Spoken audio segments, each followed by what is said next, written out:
भी निबंध आप शुरू करो ना, तो आपकी परिभाषा बहुत अच्छी हो वहाँ पे और ऐसी हो कि पढ़ने वाले को लगे कि यार क्या बात है! ऐसे भी इसको परिभाषित किया जा सकता था। ठीक है, वरना गूगल कीजिए, गूगल पे भी राजभाषा लिखोगे, कोई परिभाषा आएगी, फिर उसको मेरे वाले उत्तर के साथ आप इसकी तुलना करके देखिए कि आपको गूगल वाली परिभाषा अच्छी लगी या जो हमने लिखी है। तो इस प्रकार आप एक अच्छा निबंध तैयार कर सकते हैं। आगे आइए जी, लिखिए। आप लिखेंगे हमारे राष्ट्र की राजभाषा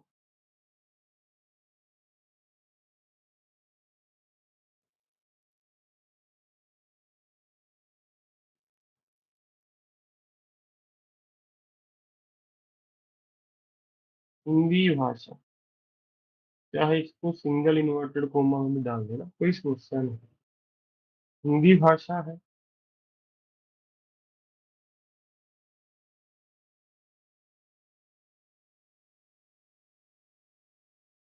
अर्थात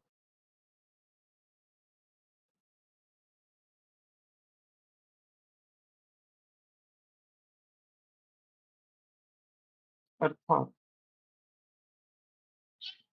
राज्य की प्रबंधन में प्रयोग की जाने वाली भाषा। आगे लिखिए। जब आप इसे लिख दिया, अब इसके बाद मैं अब संविधान की बात करूंगा। लिखिए।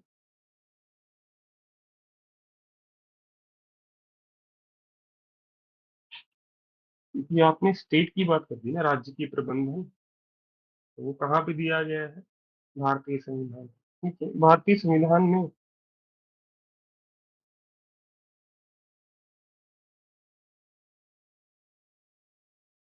में भी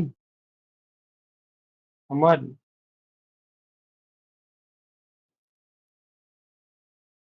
राजभाषा का उल्लेख देखा जा सकता है। आशा करता हूँ ये नियम सबको पता है कि पहले पैराग्राफ में कभी भी कोई आर्टिकल मत लिखिए। हाँ, अनुच्छेद 15 पे निबंध लिखना आ गया, ठीक है, छुआछूत के ऊपर, फिर तो आप लिखिए। और कोई भी विषय है, नारी सशक्तिकरण है, संविधान की गरिमा है, पर्यावरण है, कोशिश कीजिए कि पहले गद्य में, पहले पैराग्राफ में कोई भी अंक ना लिखा जाए, आंकड़ा। क्योंकि यदि आपने पहले ही यहाँ पे आर्टिकल बता दिया, समस्या क्या होगी? इस प्रकार आपका जो निबंध होता है, जो शिक्षा में भाषा का अध्यापक है ना, शिक्षक जो है भाषा का, उसको इतनी रुचि नहीं होती इन चीजों में। आगे जाके तो पढ़ लेगा वो तीसरे चौथे पैराग्राफ में, क्योंकि तब तक वो एक लय में आ चुका है। आप आरंभ में ही आंकड़े देने शुरू कर दो उसको, बड़ी बड़ी बातें लिखनी शुरू कर दो वकालत की, उसकी रुचि नहीं बनेगी। क्योंकि हर इंसान दूसरों को अपने जैसा समझता है। आपने वकालत पढ़ी है, बहुत बढ़िया, पर वो शिक्षा में भाषा का अध्यापक है, उसके बारे में भी सोचो कि शुरू शुरू में इतना कुछ भारी भरकम नहीं लिखना कि उसको लगे यार मुझे तो कुछ भी नहीं पता। ठीक है कि क्या यार, क्योंकि आपको पता है, जैसे आपको मैथ से नफरत है ना, सबको होनी चाहिए, तभी आप वकालत कर रहे हो। यदि कोई मैथ से प्यार करता है, वकालत में बैठा है, फिर तो मैं चरण वंदना आपको। ठीक है, आप बहुत बड़ा काम कर रहे हो। तो भाषा के शिक्षक को ऐसे ही आंकड़ों से थोड़ी सी दूरी बनाने की रुचि होती है। ठीक है, तो पहले पैराग्राफ में बचिए ज्यादा आंकड़े लिखने से, मैं ये कहना चाहता हूँ आपसे। उल्लेख देखा जा सकता है, आर्टिकल आगे जाके बता देंगे इसको। आगे लिखिए जी। भाषा का उद्देश्य, इसको भी मैं रंग भी भरूंगा इसमें, मैं आपको बताता हूँ क्यों। भाषा का उद्देश्य केवल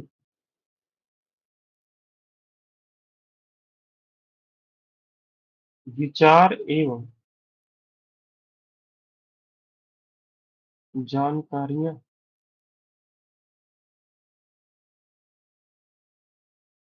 प्रस्तुत करना ही नहीं, अपितु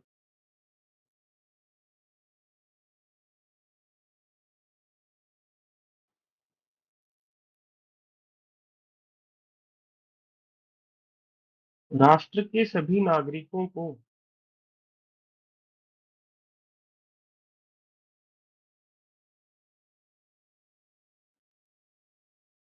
समभाव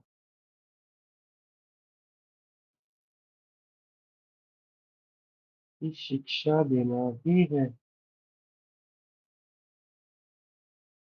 पहला पैरा समाप्त। आज मैं छोटे-छोटे पैराग्राफ लिखूँगा आपके सामने।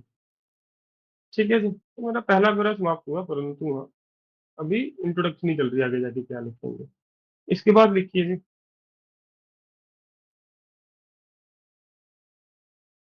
संभाव की शिक्षा देना भी है। यह तथ्य आश्चर्यजनक है।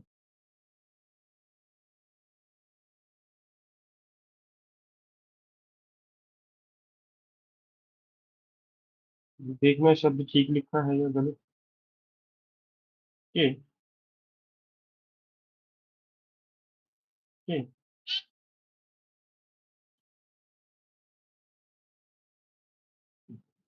भारत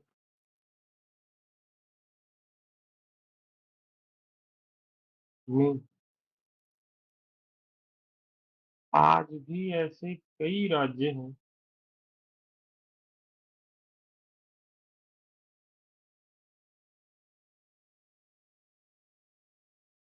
जो हिंदी भाषा का विरोध करते हैं। वो ढूंढेगा आगे जाके कि ये क्या लिखा आपने इसके बारे में, क्योंकि शिक्षक को भी पता है कि हाँ, आप दक्षिण भारत में चले जाइए, पूर्वी भारत में चले जाइए, हिंदी भाषा को सम्मान नहीं मिलता, भेदभाव का शिकार होना पड़ता है इसके विपरीत। पर वो फिर ऐसे पूरा पढ़ेगा इसके चक्कर में कि आपने इसको कैसे लिखा। ठीक है, तो ये एक ध्यान आकर्षित करने वाला है, इसलिए मैंने दूसरा पैराग्राफ ऐसे आरंभ किया। ये तथ्य आश्चर्यजनक है कि भारत में आज भी ऐसे कई राज्य हैं जो हिंदी भाषा का विरोध करते हैं।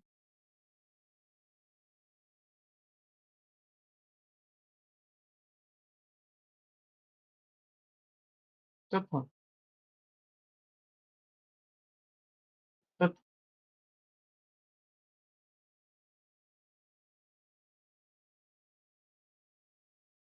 अंग्रेजी भाषा का समर्थन करते हैं। ये अंग्रेजी भाषा को प्राथमिकता देते हैं, करते हैं। ठीक है।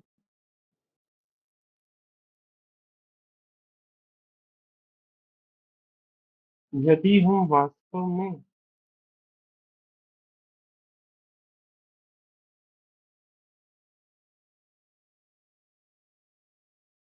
हिंदी भाषा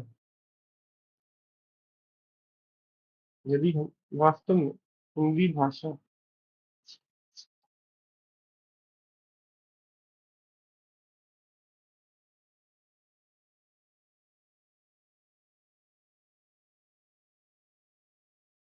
का अध्ययन करते हैं, तो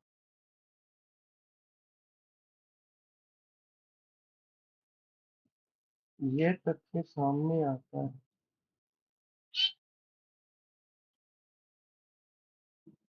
कि अतीत में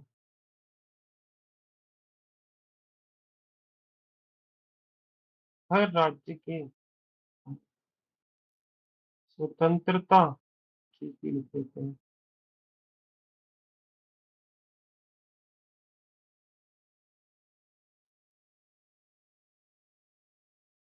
सेनानी ने,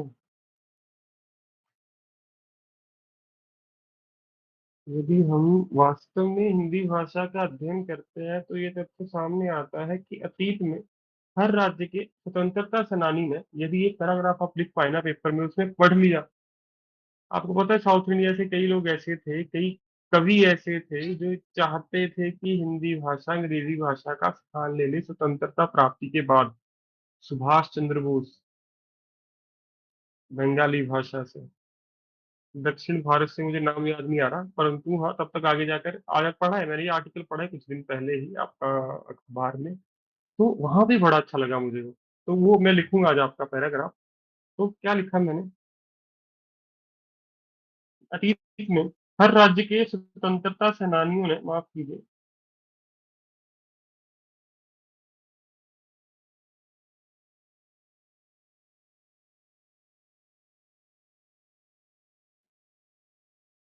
हिंदी भाषा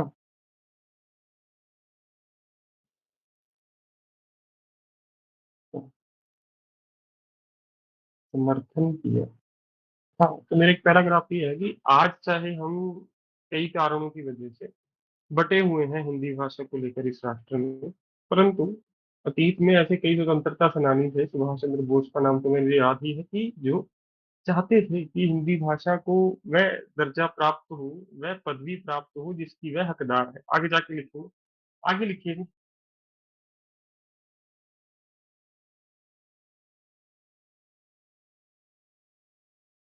हिंदी भाषा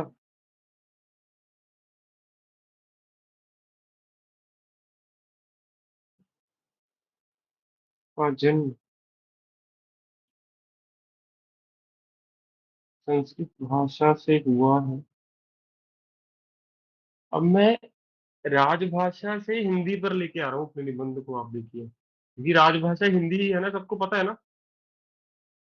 तो हिंदी भाषा के बारे में भी आप उतनी ही जानकारी देंगे। ठीक है, हिंदी भाषा का जन्म संस्कृत भाषा से हुआ है, परंतु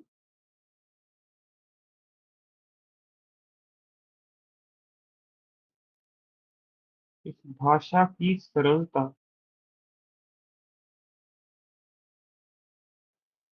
परंतु इस भाषा की सरलता के कारण ये भाषा बहुत लोकप्रिय है।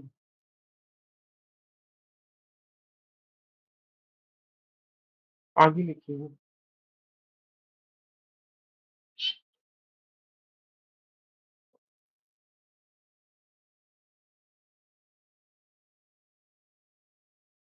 वर्तमान समय में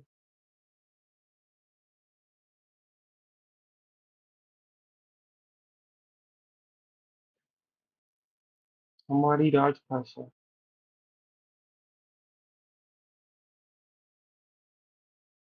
भेदभाव का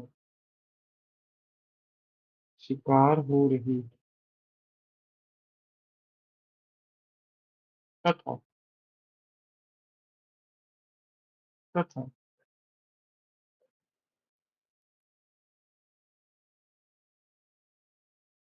तथा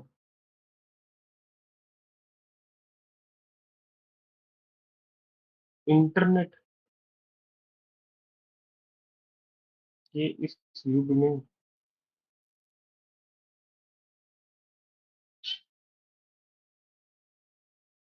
नई पीढ़ी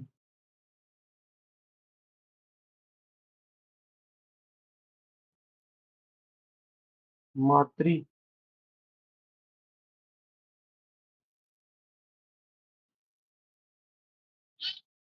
भाषा के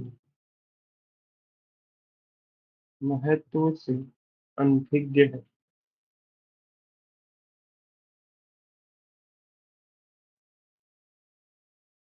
तो एक पैराग्राफ होगा कि वर्तमान समय में कैसे हिंदी भाषा का प्रयोग कम किया जा रहा है। मोबाइल में भी जब आप टाइप करते हो ऐसा कुछ कुछ लिखेंगे तो वहां पे आप अंग्रेजी भाषा में हिंदी भाषा का प्रयोग करते हो।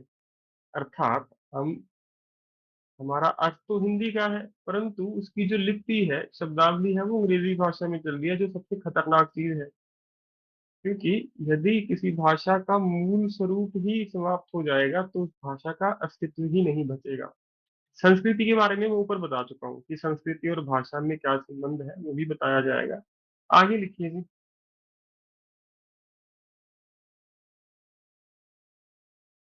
ये पैरा समाप्त करते हैं, लिखिए।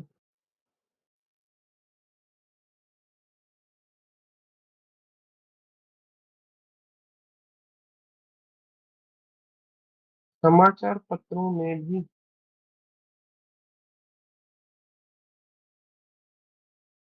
राजभाषा की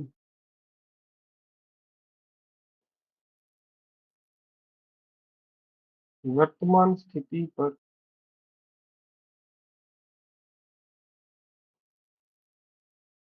निबंध देखे जा सकते हैं। अब पहले पैरा का दूसरे पैरा का अंत हो है, खुश करना है शिक्षक को। हिंदी भाषा का ही शिक्षक है वो। हिंदी भाषा की जितनी स्तुति करेंगे आप उतना ही खुश होगा वो। तो लिखिए।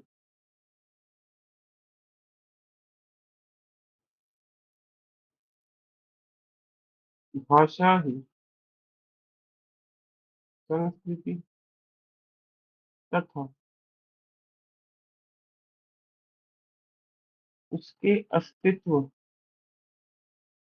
की पहचान होती है।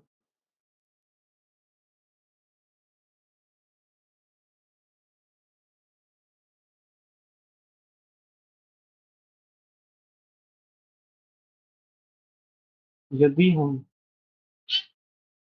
अपनी भाषा का ही संरक्षण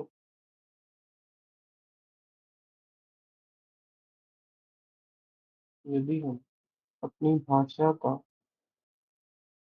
संरक्षण नहीं कर पाए तो हम अपनी संस्कृति के संरक्षण में भी असफल हो जाएंगे।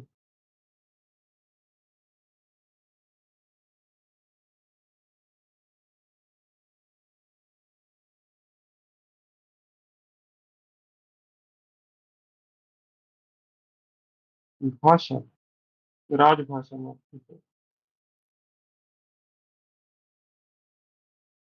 राजभाषा प्रत्यक्ष या अप्रत्यक्ष रूप से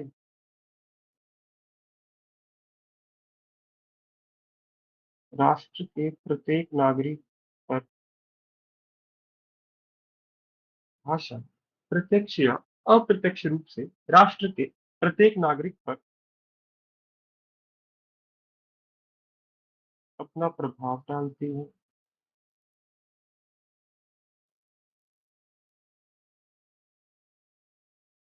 इसलिए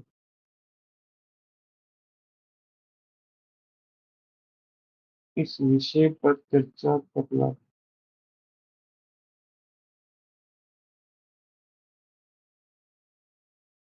अत्यधिक महत्वपूर्ण है। ये शब्द मैंने गलत लिखा हो बताइए।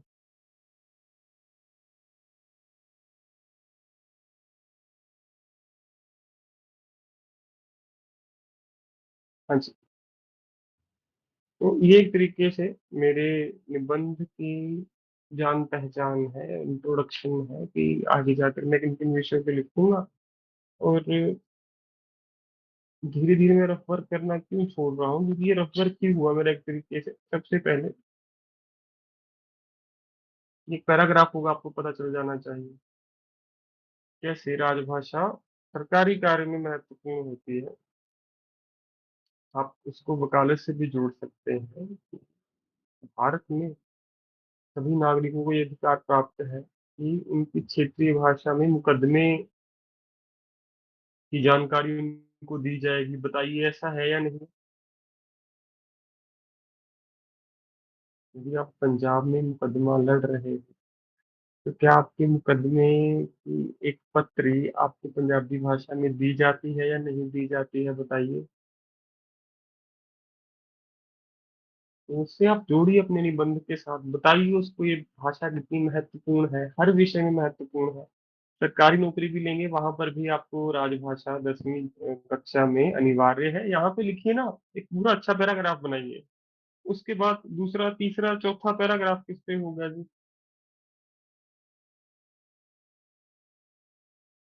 कुछ कुछ आर्टिकल्स आपको पता होना चाहिए। शेड्यूल 8 शेड्यूल में है ना, बताइए। अनुसूची, ठीक है, तो उनके बारे में एक पैराग्राफ आप अच्छा पैराग्राफ तैयार कर सकते हैं। ठीक है, उसके बाद है जी, ये मैं इसको लिखूंगा निचोड़ में, निष्कर्ष में, जो किसी ने भी नहीं सोचा होगा कि राजभाषा क्यों आवश्यक है। यदि किसी राष्ट्र में कई भाषाओं का प्रयोग होता हो तो संकट के समय ये चीज उसकी कमजोरी बन सकती है। क्योंकि यदि राष्ट्र के सभी नागरिक एक भाषा का प्रयोग करेंगे ना तो सब एक दूसरे की भावनाओं को भी समझ पाएंगे। दूसरी भाषा के शब्दों को आप बेशक समझ लो, परंतु दूसरी भाषा प्रयोग करने वाले की भावनाओं को समझना उतना सरल कार्य नहीं होता। तो ये निचोड़ में जाएगा, निष्कर्ष में जाएगा। ठीक है? तो इसको बीच में कहीं पैराग्राफ में प्रयोग नहीं किया जाएगा। अगला पैरा होगा जी इस बात पे कि ये आश्चर्य करने वाला तथ्य है कि दक्षिण भारत, लिख सकते हैं आप, कि कई नेता भी बयान दे देते हैं, नाम नहीं लिखना, कि राजनेता भी अपनी राजनीति चमकाने के लिए क्षेत्रवाद के चलते हिंदी भाषा के विरुद्ध भाषण देते हैं, जो गलत बात है जी। ऐसा होना नहीं चाहिए। भाषा का इतिहास बहुत महत्वपूर्ण है, तो उसको मैंने यहाँ पे हिंट दे दिया। बताइए, समझ गए ना? कि जन्म कैसे हुआ हिंदी भाषा का? अपभ्रंश भाषा से बनी है हिंदी भाषा। इसकी लिपि देवनागरी है, अब देवनागरी है वो लिखी। तो अगला पैराग्राफ में इसी लाल रंग पे ही लिखने वाला हूँ, कोई चिंता नहीं है। और उसके बाद अंत में आइए, सेकंड लास्ट पैराग्राफ, ये होता है मेरा बस। तो समाचार पत्रों वाली कोई समस्या नहीं है, और उसके बाद तो ये विषय महत्वपूर्ण क्यों है। तो ये मेरे 5 अलग अलग पैरा हैं। आप सबको समझ आया जी? बताइए, किसी का कोई प्रश्न? यदि आप कुछ जोड़ना चाहो बाद में जोड़ सकते हो, निकालना चाहो निकाल भी सकते हो, उसमें कोई समस्या नहीं है। ठीक है, आइए जी, लिखते हैं।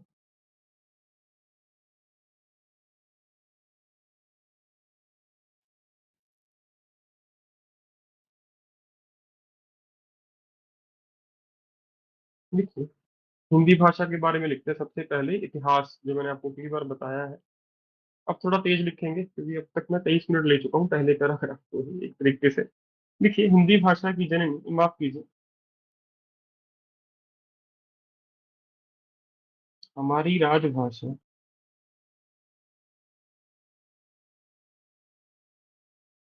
हिंदी की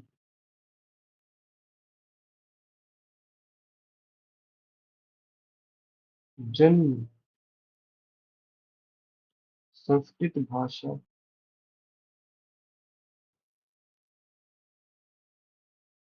है तथा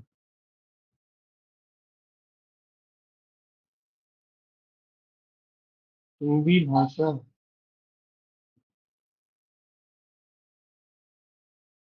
की उत्पत्ति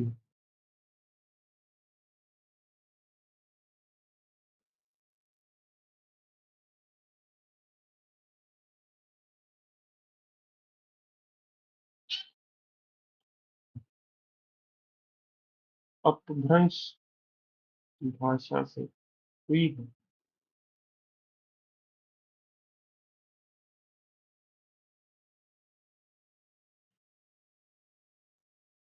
किसी को पता है अपभ्रंश भाषा? शिक्षक ये देखेगा गदगद हो जाएगा, क्योंकि ये 10 में से 2 छात्रों को पता होता है ये अपभ्रंश भाषा क्या है। यदि आपने इतिहास पढ़ा आपको पता होगा, पहले थी गौतम बुद्ध जी के समय में पाली, पाली के बाद आई प्राकृत, प्राकृत के बाद आई अपभ्रंश, अपभ्रंश के बाद आई हिंदी।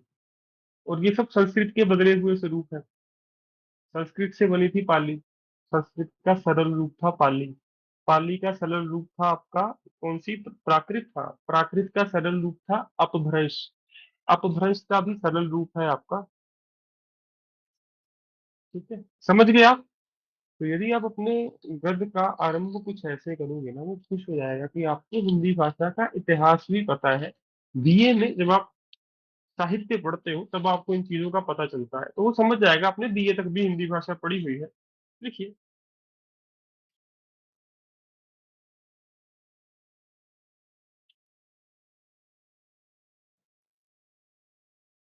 अतीत में,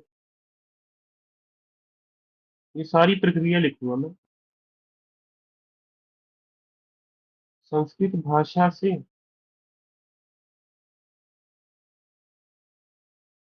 पाली भाषा का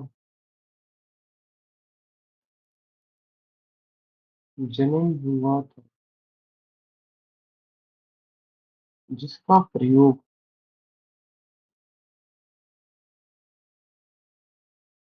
जिसका प्रयोग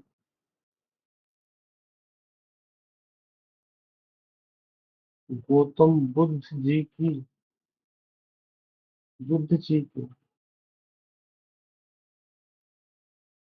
जीवन काल में किया जाता था।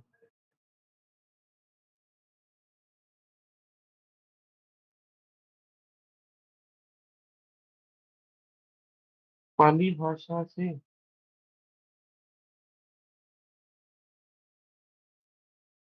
प्राकृत भाषा का जन्म हुआ था।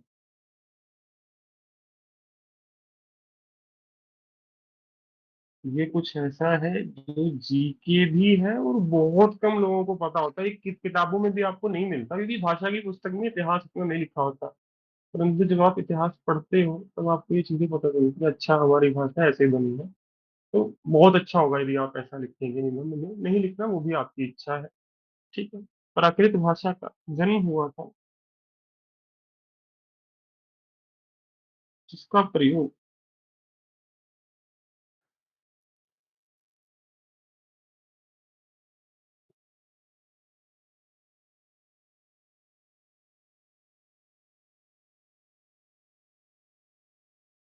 महावीर जी के जीवन काल दौरान किया जाता था।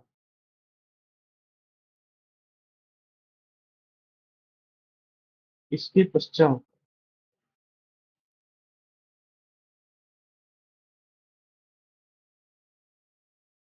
इसके पश्चात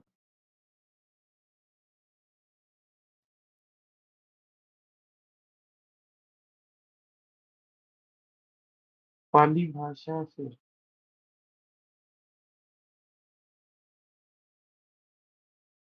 अपभ्रंश भाषा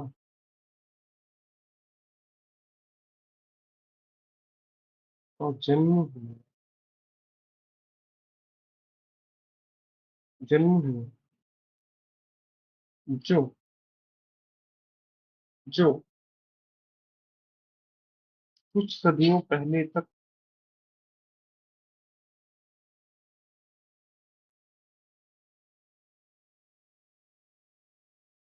प्रयोग की जाती थी।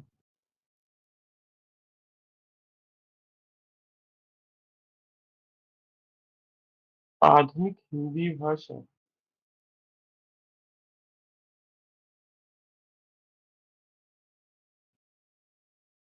अपभ्रंश भाषा का ही लौकिक रूप है।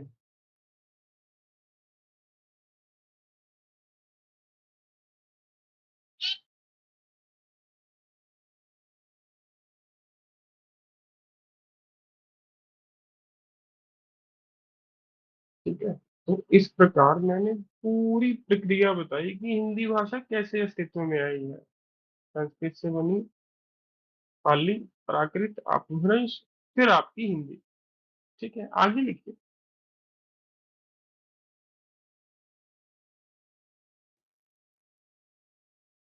इस प्रक्रिया द्वारा समझा जा सकता है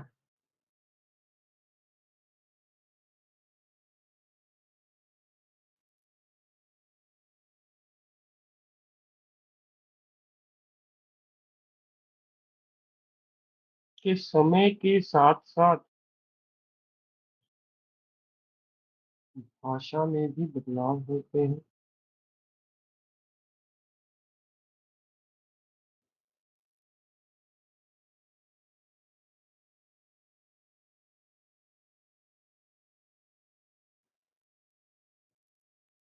परंतु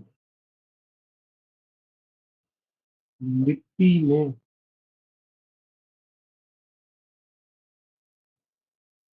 कोई बदलाव नहीं होता,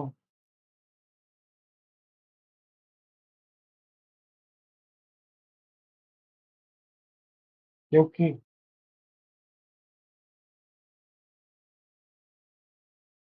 वर्तमान हिंदी भाषा एवं प्राचीन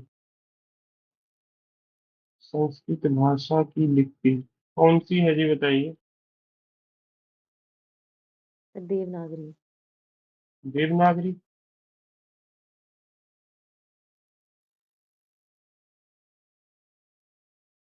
बताइए, संस्कृत की भी यही है ना।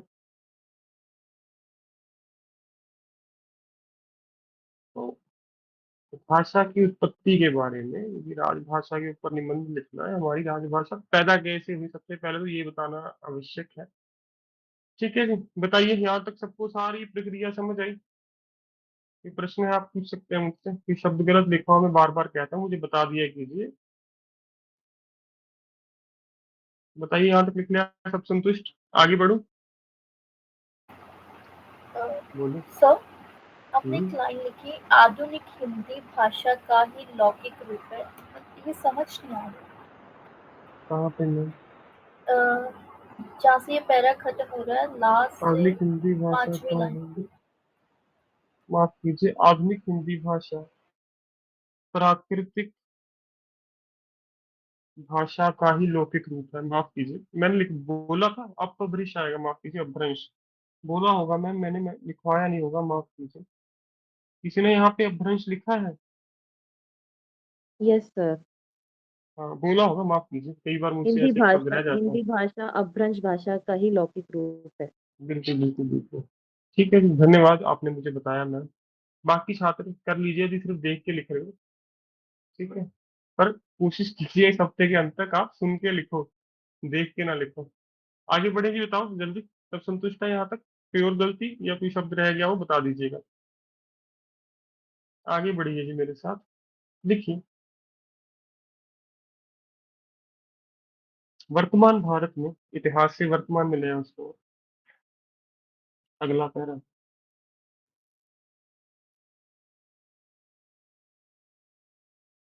सैकड़ों भाषाएं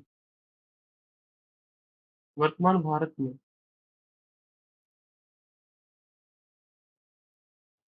सैकड़ों भाषाएं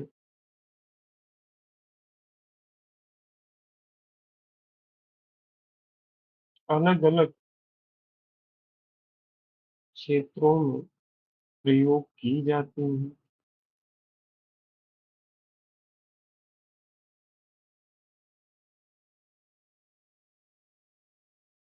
की जाती हैं, परंतु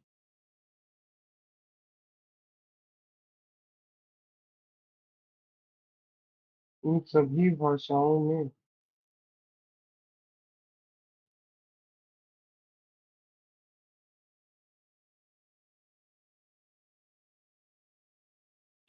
हिंदी भाषा का प्रयोग सबसे अधिक होता है।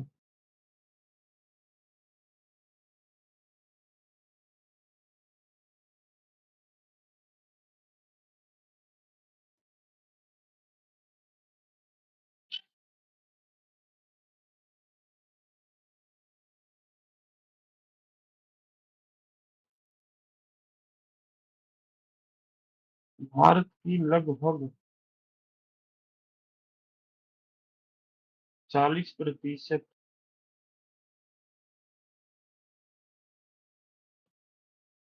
से अधिक जनसंख्या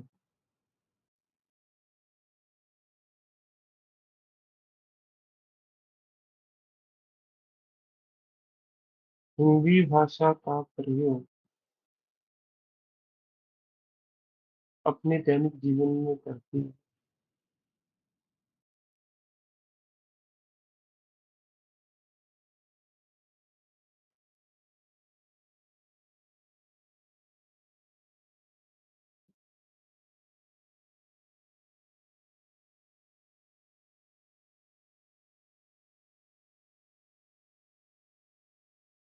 उत्तर एवं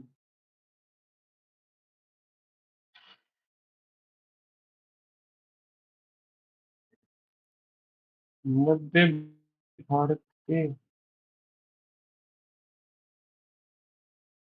कई राज्यों की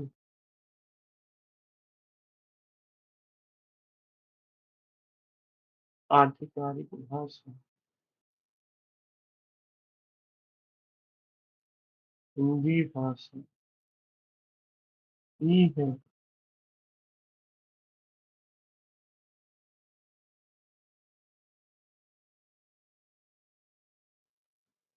ठीक है, इसके बाद लिखो,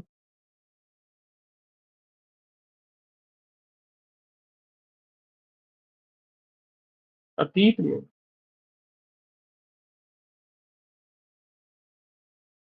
पराधीनता के कारण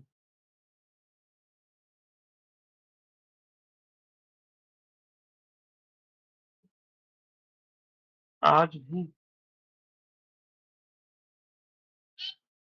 क्षेत्रीय भाषाओं को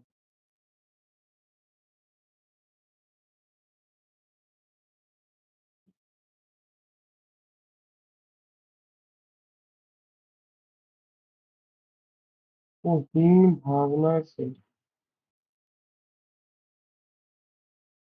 देखा जाता है तथा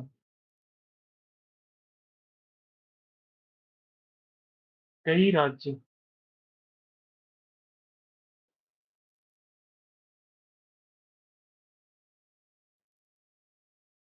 प्रत्यक्ष रूप से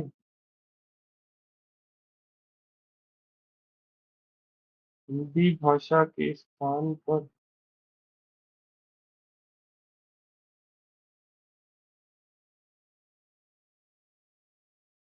अंग्रेजी भाषा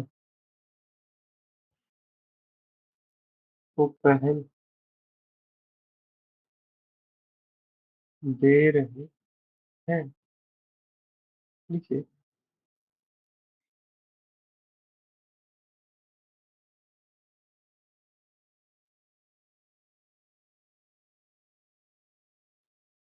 हमें ये समझना होगा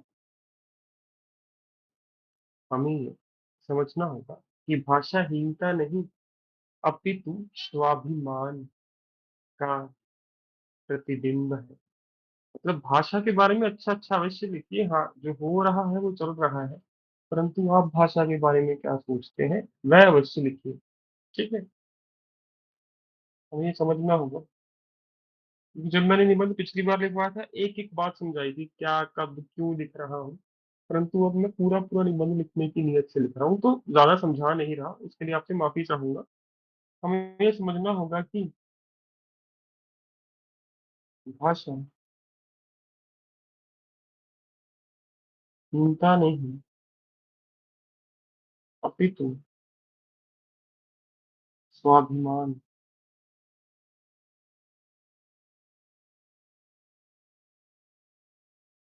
का चिन्ह है,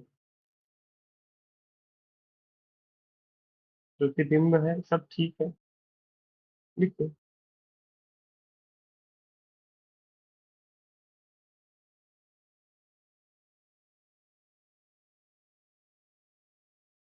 हमारे या हमारी राष्ट्र विरोधी ताकतें शक्तियां लिखो। हमारी राष्ट्र विरोधी शक्तियां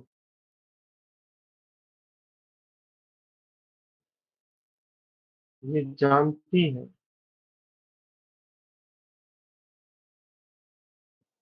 कि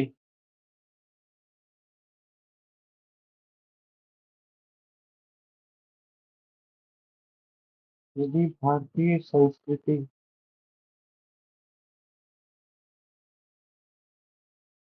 का अंत करना है तो इसका आरंभ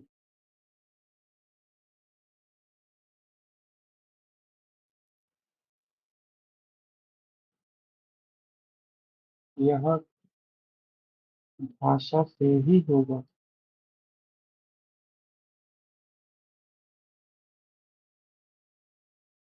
इसलिए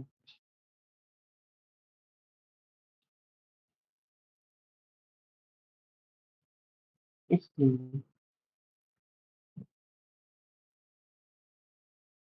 अलग अलग प्रयासों द्वारा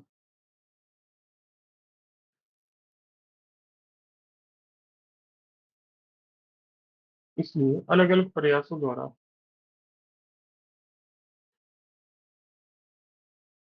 हिंदी भाषा प्रति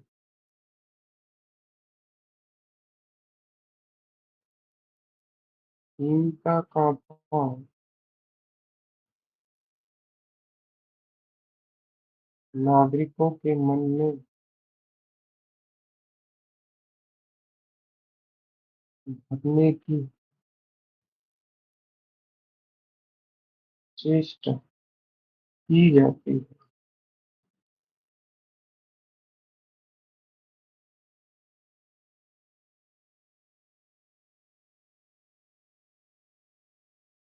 ठीक है, तो ये मैंने लिखा कि हिंदी भाषा तो बहुत बड़े स्तर पर भारत में प्रयोग की जाती है, इसलिए राजभाषा है हमारी। राजभाषा के बारे में लिख रहे हैं। 40% से अधिक लोग इसका प्रयोग कर रहे हैं।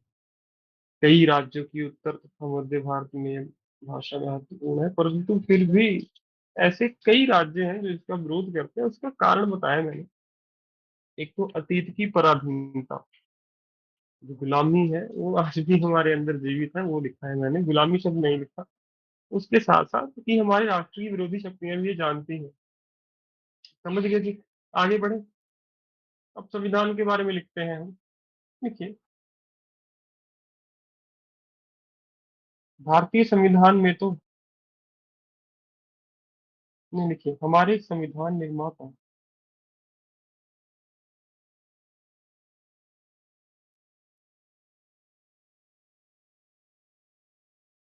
हमारे संविधान निर्माता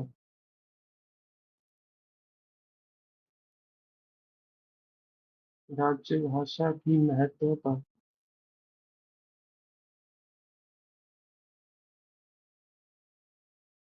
एवं आवश्यकता से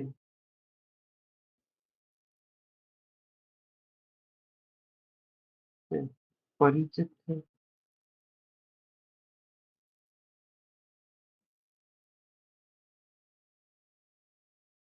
इसलिए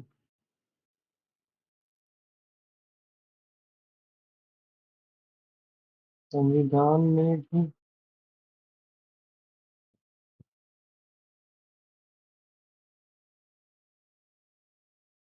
हिंदी भाषा का उल्लेख देखा जा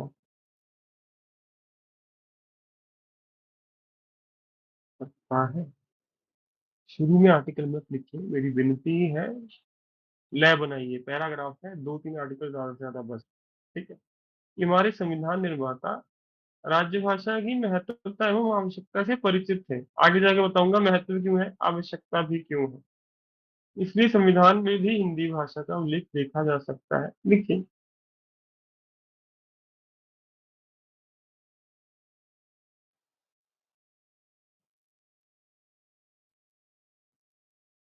संविधान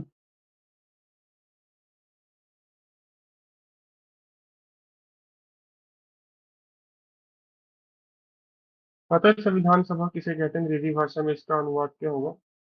कॉन्स्टिट्यूएंट असेंबली। Constituent assembly. लिखिए, संविधान सभा द्वारा जहां तक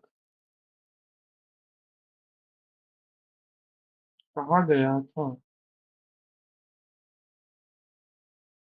कि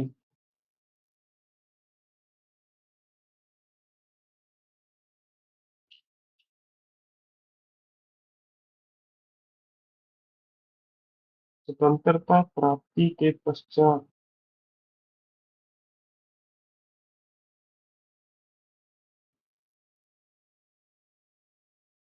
केवल 15 वर्षों तक ही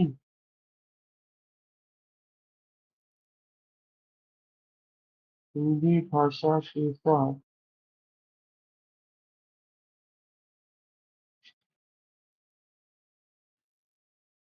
अंग्रेजी भाषा का प्रयोग, ध्यान से देखिए, मैंने अंग्रेजी भाषा के साथ हिंदी नहीं लिखा, हिंदी भाषा के साथ अंग्रेजी लिखा। 55 साल का व्यक्ति साइकोलॉजी समझता है यहाँ से कि आप कितना भी झूठ बोल लो, यहाँ पे आके पकड़े जाओगे। अगर आपने यहाँ पे लिख दिया ना अंग्रेजी भाषा के साथ हिंदी भाषा का प्रयोग, वो बस उसके चेहरे पे एक छोटी सी मुस्कान आएगी, आपके ऊपर हंसी आएगी, इसको क्या लिख दिया, सच लिख ही दिया तुमने, कि तुम्हें हिंदी से कोई मतलब नहीं है। तो ये एक ऐसा बिंदु है स्टूडेंट बंद का, जहाँ पर उसका पेन पक्का रुकेगा, क्योंकि 55 साल का व्यक्ति है आज तक हजारों निबंध देख चुका है, साइकोलॉजी समझता है, मनोविज्ञान समझता है। तो मैं भी देखूं कहीं से देख के नहीं लिख रहा, सोच समझ के लिख रहा हूँ। हाँ, कीवर्ड्स मेरे पास है इस निबंध के, मैंने पहले भी लिखवाया है ये इसलिए। परंतु हूबहू निबंध वैसा नहीं, आप मिला सकते हो दोनों निबंधों को, भाषा में कुछ कुछ बदलाव नहीं, बहुत बदलाव मिलेंगे।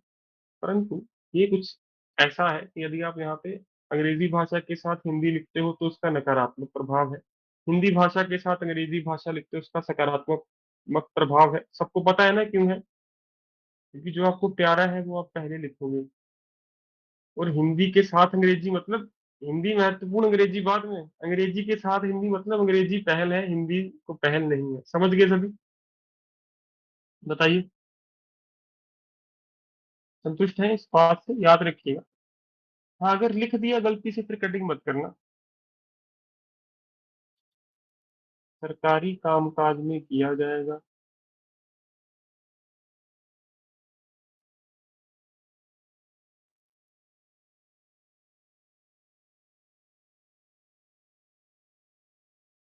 किया जाएगा।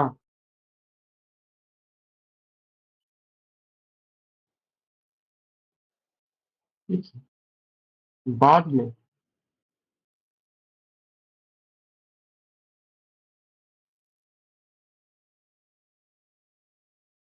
राजनीतिक इच्छा शक्ति के अभाव में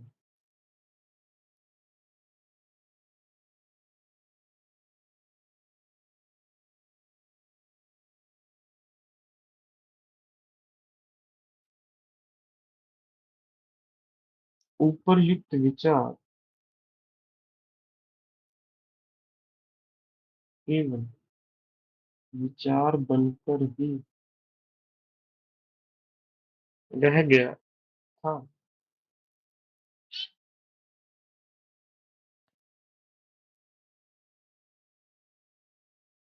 ठीक है, तो यहाँ पे किसी को क्रिटिसाइज मत करो, कटाक्ष मत करो, परंतु हाँ, कोशिश करो जो आप कहना चाहते हो वो भी कहा जाए, कठोर शब्दों में कहा जाए।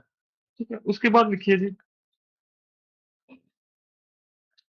ये मुझे आर्टिकल बताएगा संविधान के किस आर्टिकल में हिंदी भाषा के बारे में बताया गया है?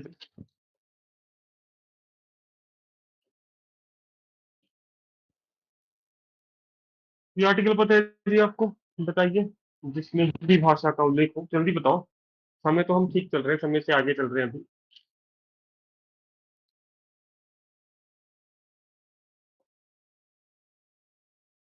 सर 250, 343 347, 343, बताइए। 343 है शायद। हम्म।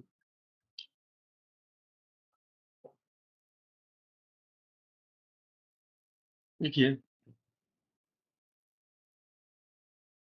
इसके बाद रह गया था।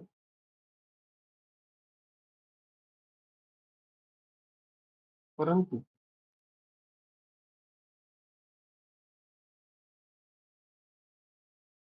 संविधान में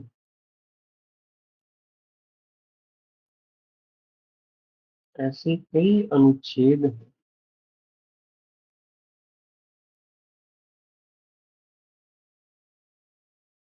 जो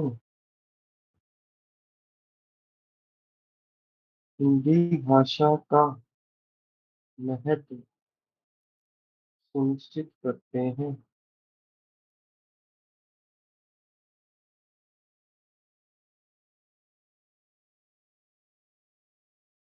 जैसे अनुच्छेद, अब देखो शुरू शुरू मैंने कोई अनुच्छेद नहीं लिखा, उसके अंदर जिज्ञासा बढ़ाई कि हाँ कहाँ पे लिखा है संविधान में। जब उसके मन से आवाज उठी ना कहाँ पे लिखा है संविधान में, फिर संविधान का कोई अनुच्छेद सामने आना चाहिए। मैंने बताया आपको, सीधा से अनुच्छेद लिखने बैठ जाओगे ना, जैसा आपके लिए मैथ जहर है, गणित आपके लिए जहर है, मुझे पता है, उसके लिए आंकड़े जहर है यदि आरंभ में लिखे जाए।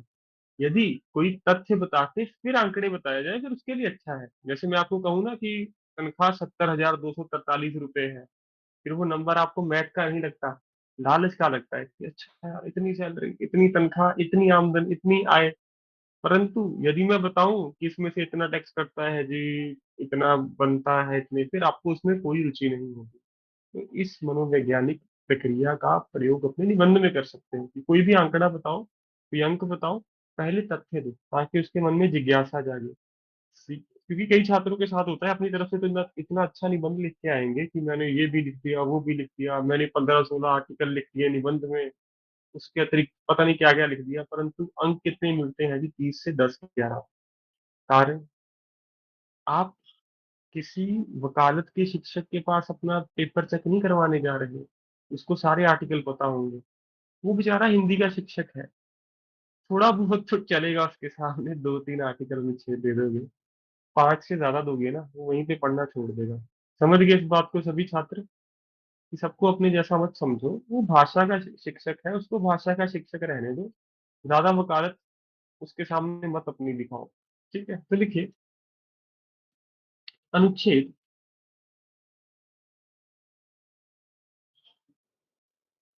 343 में तो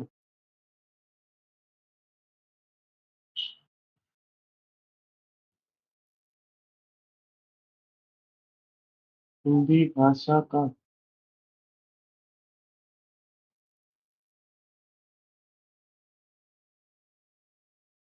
संवैधानिक दर्जा सुनिश्चित किया गया है। इसको आप एक्सटेंड करोगे बाद में, जब स्वयं लिखोगे।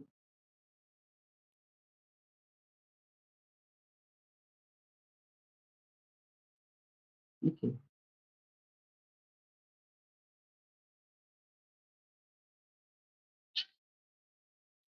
ये अनुच्छेद पढ़ के आपको खुशी होगी। अनुच्छेद 347 में तो ये प्रावधान है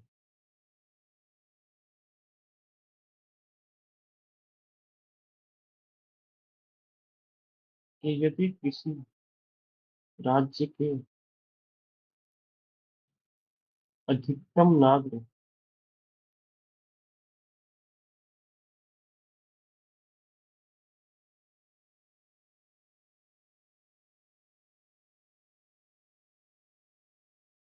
हिंदी भाषा का प्रयोग करते हैं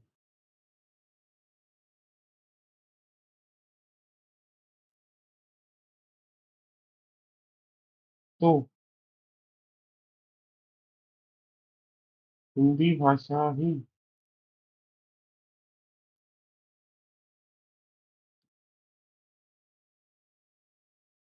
उस राज्य की आधिकारिक भाषा होगी।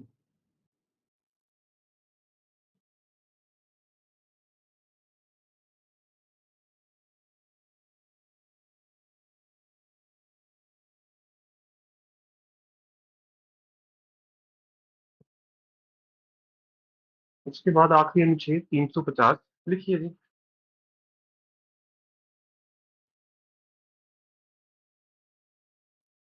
ये वकालत से संबंधित है तो फिर उसको अच्छा लगेगा कि एक आपने अंत में अनुच्छेद लिखा जो जुडिशरी से जुड़ा हुआ है। ऊपर वाले जुडिशरी से नहीं जुड़े हुए थे, परंतु अंतिम फिर उसको ये चीज अच्छी लगती है कि हाँ, आपने कुछ ऐसा भी लिखा जो आपके मतलब का है, और उसको पता चला, पढ़ के खुशी हुई उसको कि अनुच्छेद 350 में, दोबारा लिखिए, में नहीं,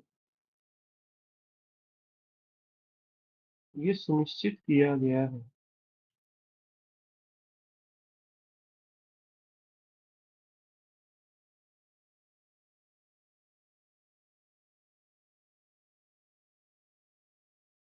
कि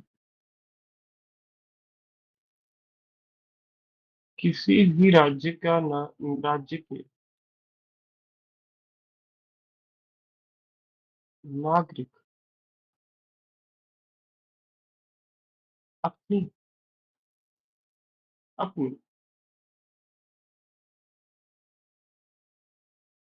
कानूनी शिकायत हिंदी भाषा में दर्ज करवा सकते हैं। ठीक है, तो ये पैराग्राफ समाप्त हो गया। मैंने बताया संविधान निर्माताओं के बारे में, संविधान के बारे में। पूरा पैराग्राफ संविधान से बाहर में कहीं नहीं गया। पहले दो तो मैंने बताया कैसे संविधान हिंदी भाषा का संरक्षण कर रहा है। अनुसूची 8 भी यहाँ पे लिखी जा सकती है। आप आर्टिकल 347 को हटा सकते हो। नोटबुक के टॉप पे स्टार बना के लिख लीजिए कृपया इस बात को। इस गद में, या नीचे लिख लीजिए ऐसे, इस गद में अनुसूची 8 का उल्लेख भी किया जा सकता है। वो आपकी इच्छा है, बहुत सारे आंकड़े मत दो। मैंने बताया ना आपको, एक पैराग्राफ में ज्यादा से ज्यादा 3 आंकड़े बस, इससे ज्यादा नहीं चाहिए मुझे। आगे लिखिए जी।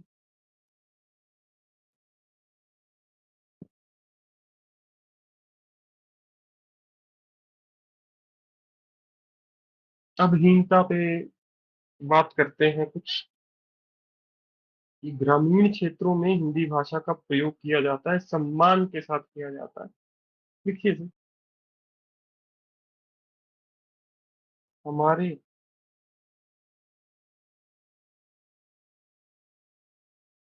देश की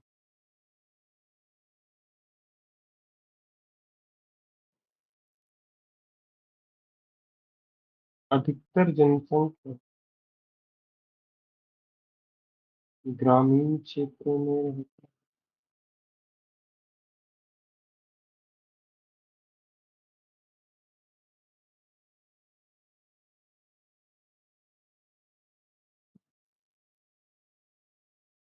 जहाँ आज भी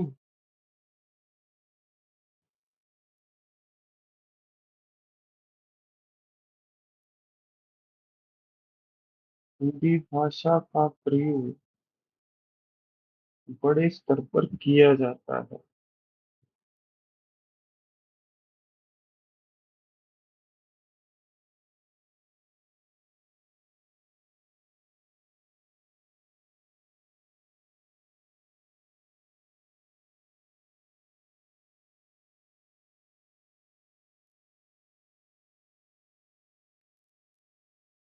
इन क्षेत्रों के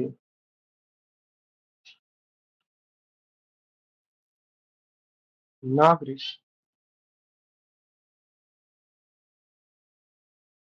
हिंदी भाषा में संवाद करते हैं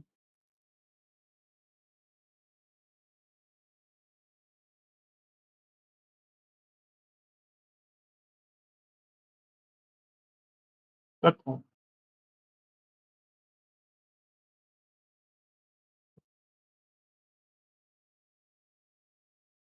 इस भाषा पर गर्व भी करते हैं।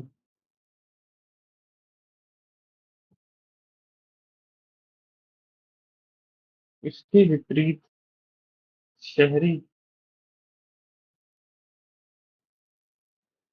इलाकों में,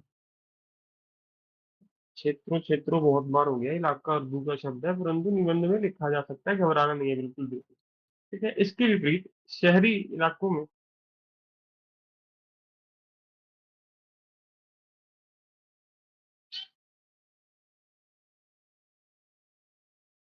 हिंदी भाषा का शुद्ध उच्चारण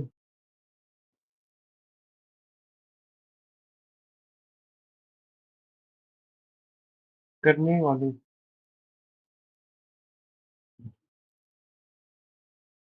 व्यक्ति को गंवार समझ जाता है, जो हमारी राजभाषा के पतन का प्रमुख कारण है।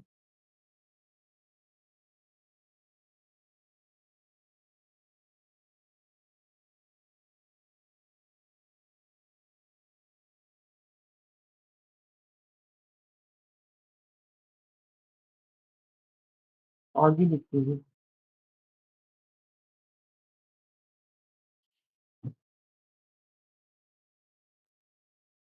आज ऐसे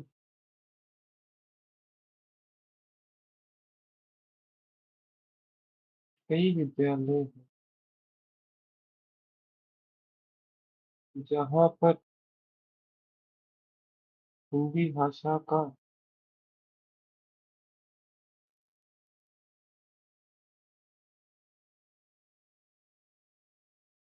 प्रयोग करने से बच्चों को वर्जित किया जाता है,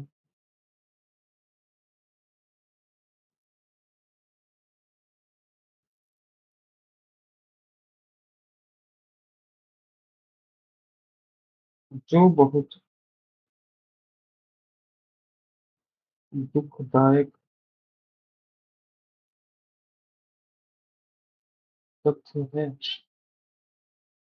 जो कि बहुत दुखदायक। अब मैं एक तरीके से कारण लिख रहा हूँ, पतन क्यों हो रहा है, क्या चल रहा है हिंदी भाषा के लिए। तो गांव से शुरू किया था, पहले गांव के बारे में क्यों लिखा, उसको पता चल जाएगा आप ग्रामीण क्षेत्र से हो, शहरी नहीं हो आप। तो इसीलिए आपने इस गद्य का आरंभ ग्रामीण से किया कि सम्मान ग्राम में है, परंतु जब आप शहर आए, आपने देखा यार दुनिया तो कहीं और ही चल रही है, हिंदी भाषा का प्रयोग कर रहे हो, लोग यहाँ पे गंवार समझ रहे हैं। इसके अतिरिक्त स्कूल जब आपने देखे शहर में, आपको और भी आश्चर्य हुआ कि यार यहाँ पे तो सभी लोग कह रहे हैं कि हिंदी भाषा का प्रयोग भी नहीं करना। इसके बाद लिखिए जी।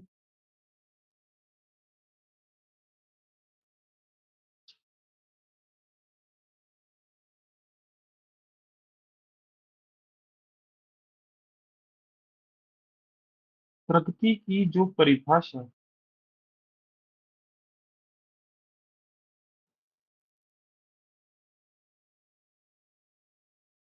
हमारे ऊपर पश्चिमी सभ्यता द्वारा थोपी गई है,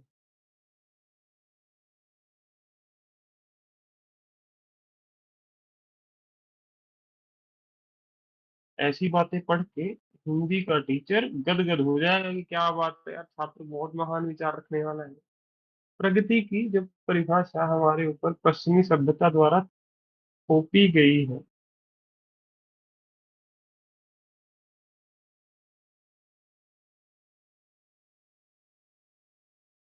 उसका परिणाम हम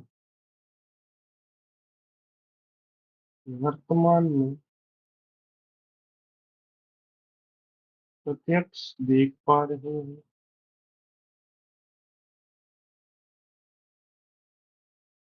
प्रत्यक्ष देख पा रहे हैं।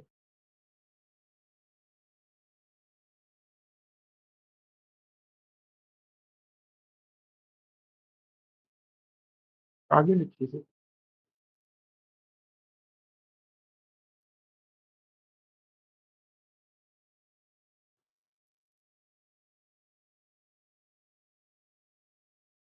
और हिंदी भाषा का पतन का कारण क्या है बताओ जी।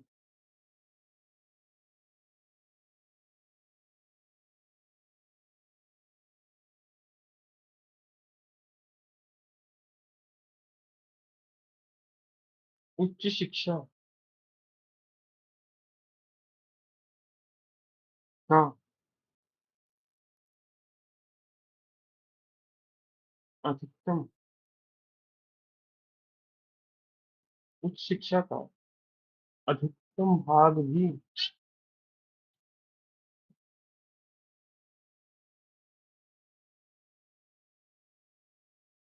अंग्रेजी भाषा में ही पढ़ाया जाता है,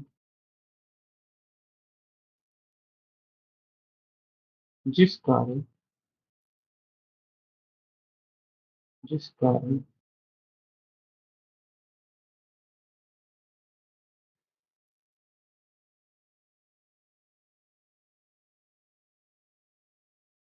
आगामी पीढ़ियां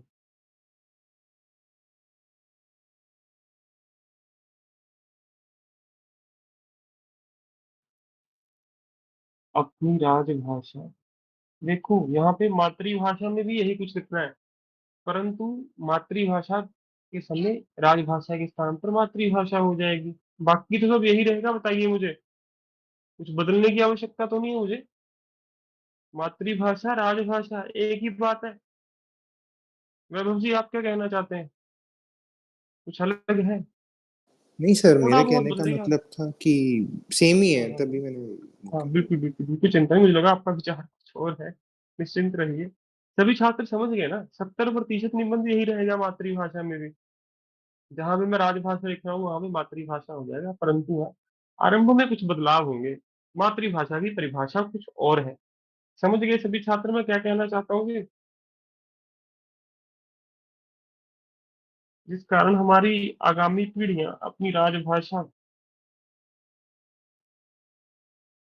से दूर होती जा रही हैं।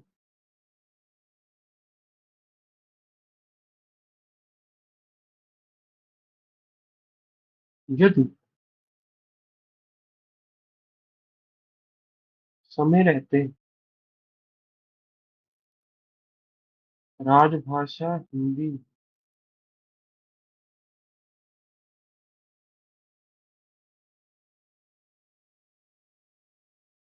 के संरक्षण में उचित प्रयास नहीं किए गए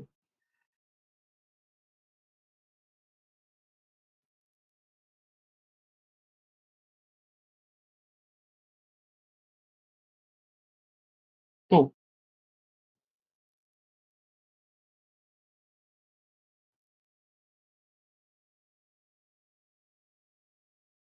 कुछ दशकों में हमारी राजभाषा अलोप भी हो सकती है। मैं कहूंगा इस वाक्य को रिफ्रेश भी कीजिए। बीइंग हिंदी का टीचर मैं ये सुनना पसंद नहीं करूंगा, सच बताऊं।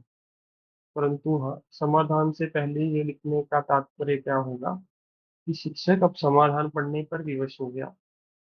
ठीक है जी, क्योंकि इसके बाद समाधान लिखने बताइए, सब समझ गए? लिखिए, आगे लिखिए अपने आप को जस्टिफाई करने के लिए कि हमारा उद्देश्य किसी भाषा का विरोध नहीं है, कि हम किसी भाषा के विरुद्ध नहीं हैं। लिखिए,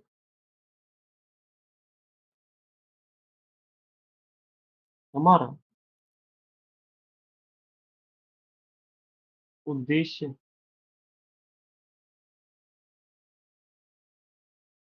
किसी भाषा का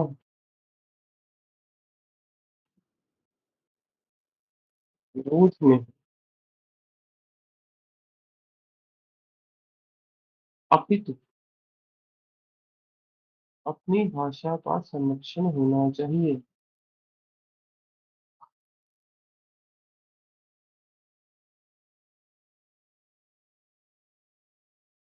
बहुत अच्छा वाक्य है ये कि हम किसी के अगेंस्ट नहीं है, और अपनी जो मदर टंग है, मातृभाषा है, उसका संरक्षण हमारा प्रथम उद्देश्य है। ठीक है, आगे लिखिए जी।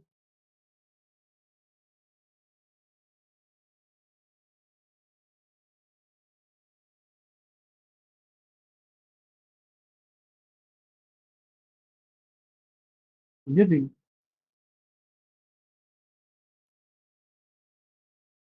हम यह सुनिश्चित करें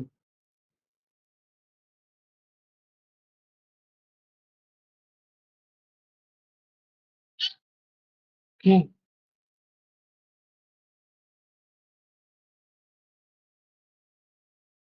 किसी अन्य भाषा की शिक्षा ग्रहण करने से पूर्व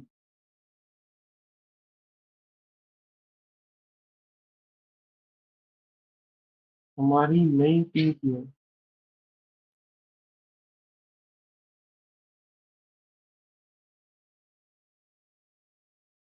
राजभाषा हिंदी का ज्ञान प्राप्त कर लें, तो इस अभूतपूर्व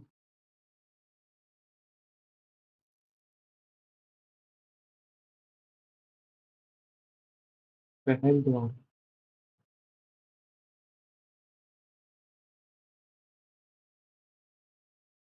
राजभाषा का सम्मान, उचित सम्मान भी लिख सकते हैं, सुनिश्चित किया जा सकेगा।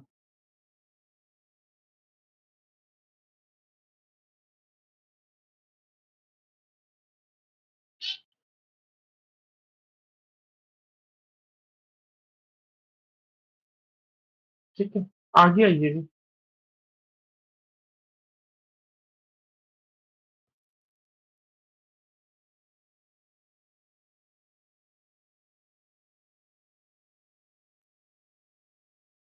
राजभाषा के प्रचार एवं प्रसार, प्रसार का अर्थ क्या होता है बताइए जी।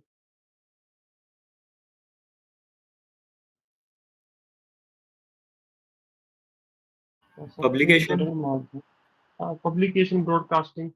ठीक है। राजभाषा के प्रचार एवं प्रसार का सबसे सरल माध्यम साहित्य है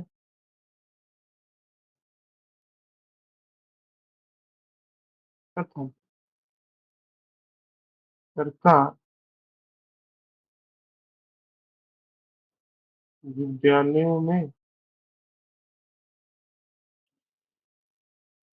हिंदी भाषा का साहित्य अनिवार्य करके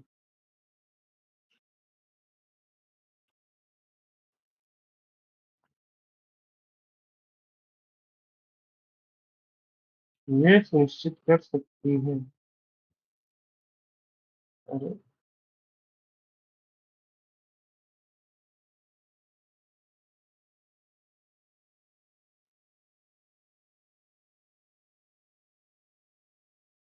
ठीक, राजभाषा, राजभाषा प्रति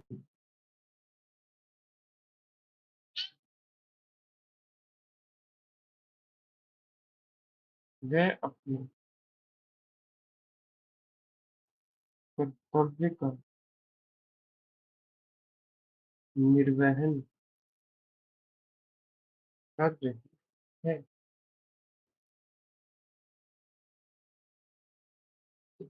उसके बाद लिखिए,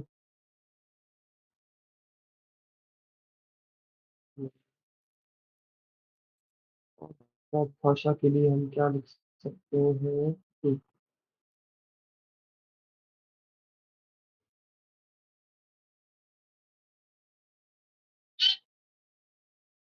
इंटरनेट के इस युग में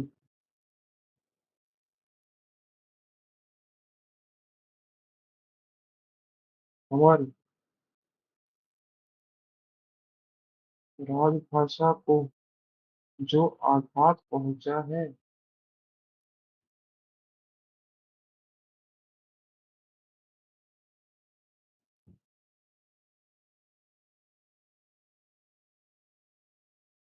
वह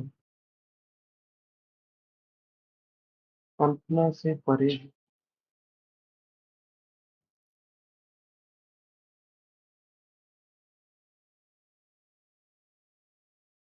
आज की, आज हमारे राष्ट्र में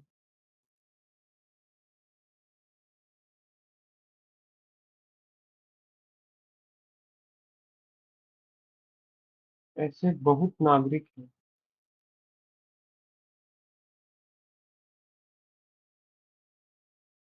जो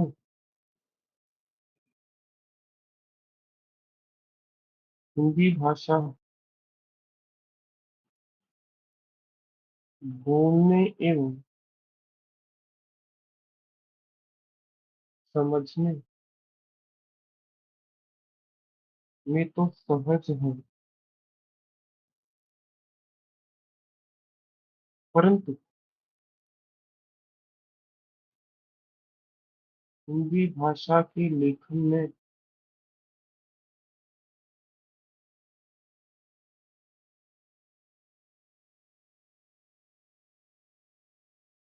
यह लोग असहज महसूस करते हैं।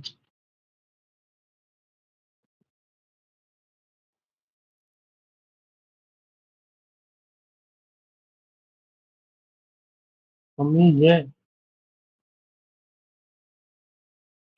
हमें यह संदेश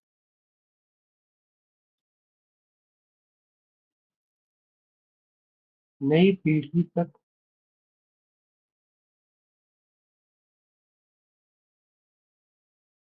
स्पष्ट रूप से शुद्ध ही लिख रहा हूँ, शुद्ध लिखने वाला था पहले से पहुंचाना होगा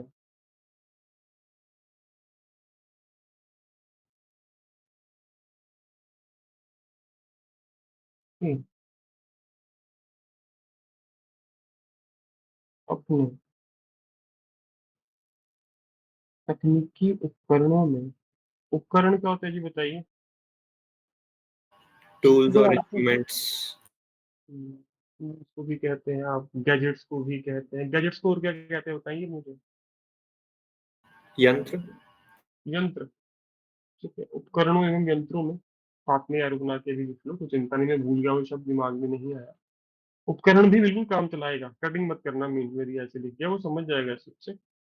तकनीकी उपकरणों में वे लोग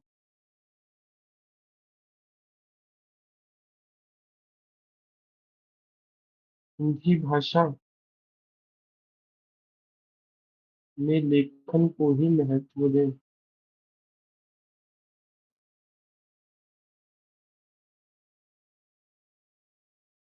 ठीक है, तो समाधान का भी एक पैराग्राफ समाप्त हो चुका है। आगे लिखिए भी।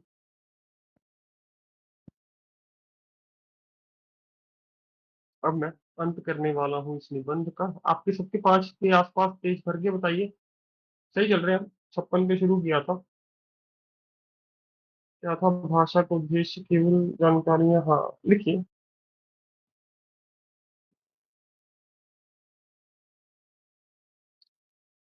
अंत वाला पैराग्राफ।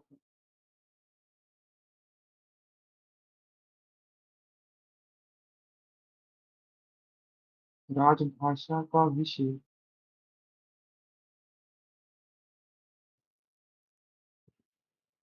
अत्यंत महत्वपूर्ण है,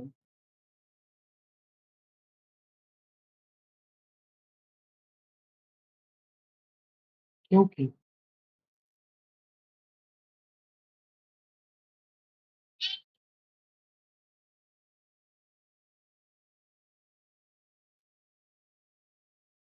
सभी विकसित राष्ट्रों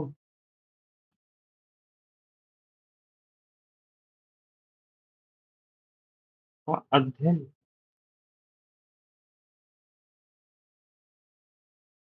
करने के पश्चात यह तथ्य सामने आता है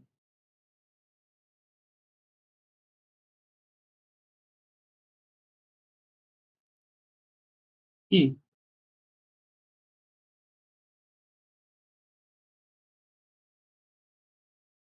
इन राष्ट्रों के नागरिक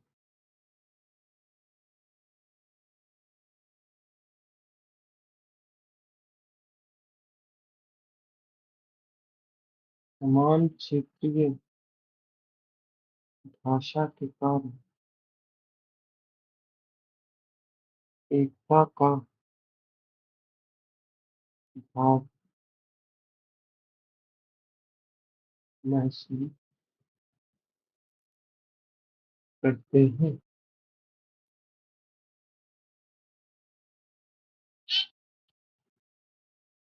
जापान के नागरिक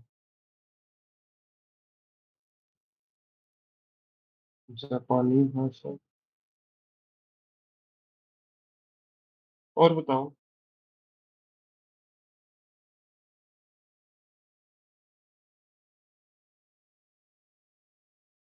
रशिया,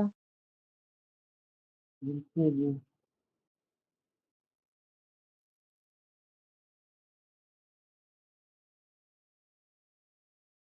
और बताओ जी।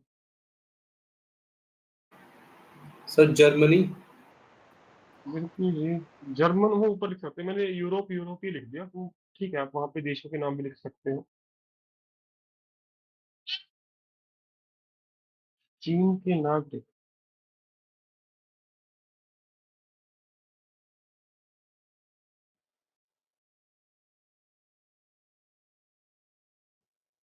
चीनी भाषा के प्रयोग द्वारा ही विकासशील राष्ट्रों पे विकसित राष्ट्र बने हैं।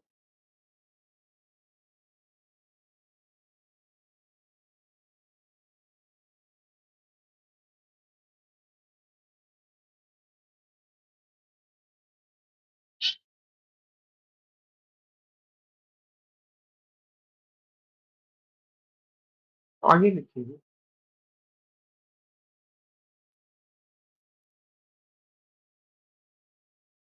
एक तो ये हो गया। और मैं क्या लिखना चाहता था, वापिस जाके देख सकते हो, आपको घबराने की आवश्यकता नहीं है। पहला पैराग्राफ अच्छा है, तो पूरा निबंध आप लिख चुके हो। संभाव की शिक्षा देता है। लिखिए जी।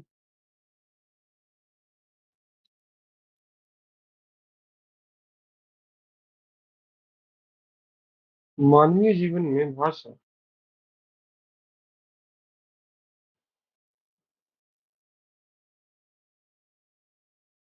बहुत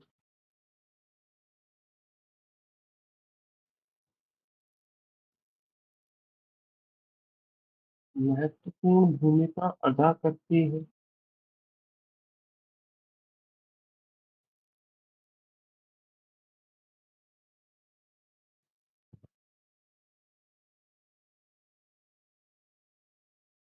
क्योंकि भाषा के आधार पर ही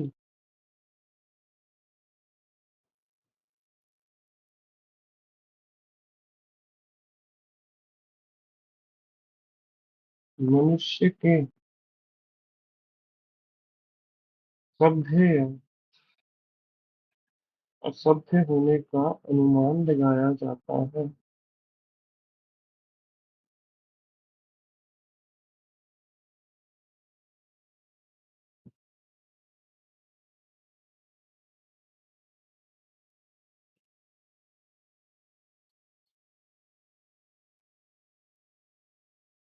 हमारी राजभाषा हिंदी बहुत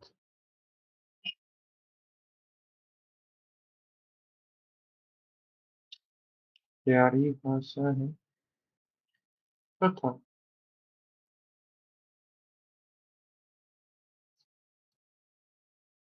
इसका प्रयोग भी बहुत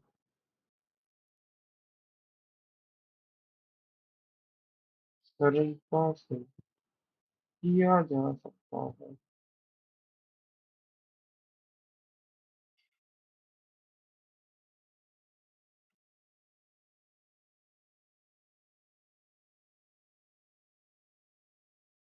आगे लिखिए।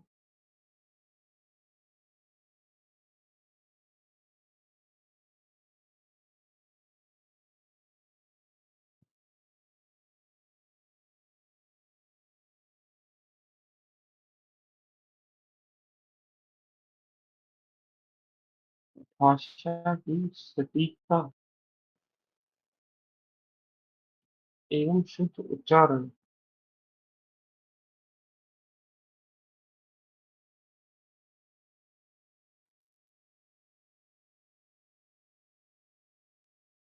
उच्चारण को कई नागरिकों का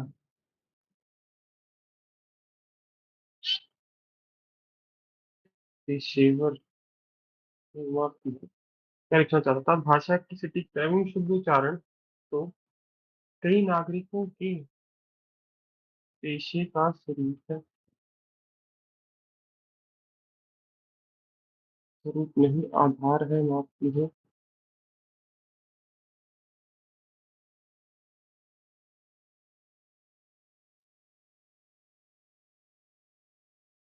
क्योंकि सरकारी नौकरियों में भी अपने पेपर के बारे में याद करवाओ टीचर को।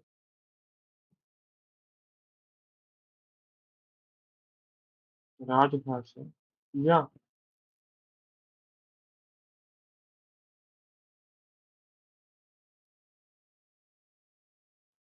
विशेष राज्य की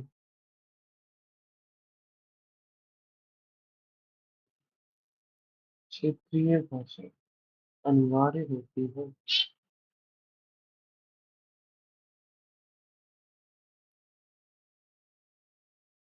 अब अंत कर रहा हूँ इस निबंध का।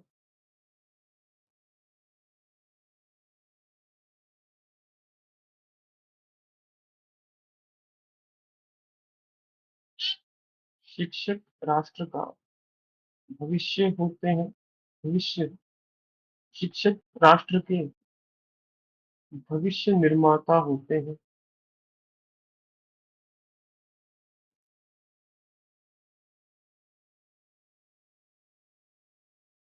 तथा भाषा का प्रचार भी शिक्षकों द्वारा। मैं मेन जैसे लिखता एंड में टीचर के बारे में लिखता ताकि तो खुशी होती है कि अब तक मैंने पढ़ा तो अंत में मेरी बात देखी है। छात्र ने कुछ भी नहीं छोड़ा अपने पूरे निबंध में। कई बातें हैं जैसे मैंने अनुसूची छोड़ दी 8 तो उसकी समस्या नहीं है, परंतु हाँ जिस जिस विषय पे आप गहराई में उतर सकते थे वहां उतरा हूं मैं। शिक्षक राष्ट्र के भविष्य निर्माता होते तथा भाषा का प्रचार भी शिक्षकों द्वारा ही किया जाता है।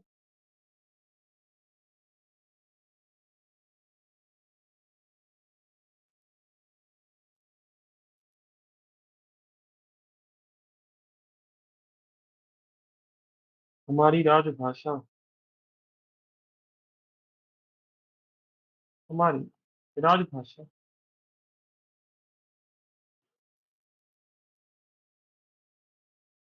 हिंदी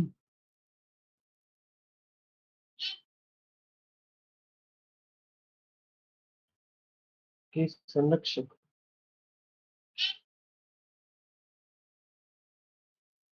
हमारे आदरणीय शिक्षक ही है।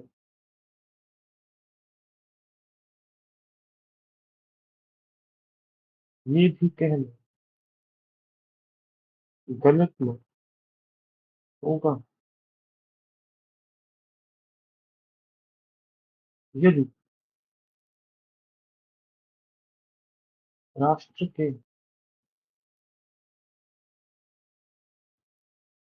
सभी नागरिक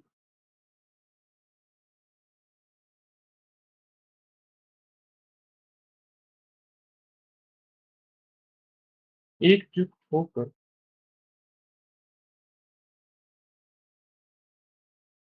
शिक्षकों के दिखाए मार्ग पर चलें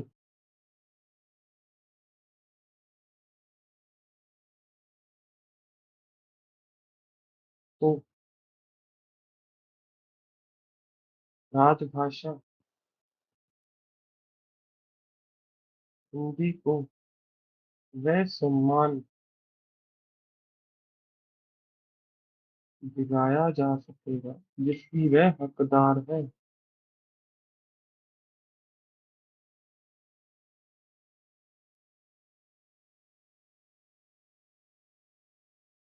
पहली बार ऐसा हुआ है कि मैंने शिक्षकों का उल्लेख किया है, परंतु यहाँ पर किया जा सकता है। भाषा की बात है, लैंग्वेज का पेपर है, चेक भी टीचर कर रहा है, उसके बारे में दो तीन बातें भी लिख ली। बहुत है जी, ये मेरा संपूर्ण निबंध है। आज मुझे पूरे 94 मिनट लगे थे। 56-57 पे शुरू किया था, कारण भी आपको पता है, एक थोड़ा बड़ा लिखा है हमने। उसके साथ साथ मैंने कोशिश की है कि चर्चा भी की जाए, साथ साथ चर्चा ज्यादा हुई है आपकी, कल से तो चर्चा ज्यादा ही हुई है, परंतु हाँ 90 मिनट ठीक है जी। मैं संतुष्ट हूँ, पूरा पूर्ण रूप से संतुष्ट हूँ अपने इस उत्तर से। अभी जिनके प्रश्न है वो पूछिए, और कुछ शब्द गलत है वो पूछिए, बाकी छात्र अवकाश ले सकते हैं जी। बहुत बहुत धन्यवाद सभी का। सर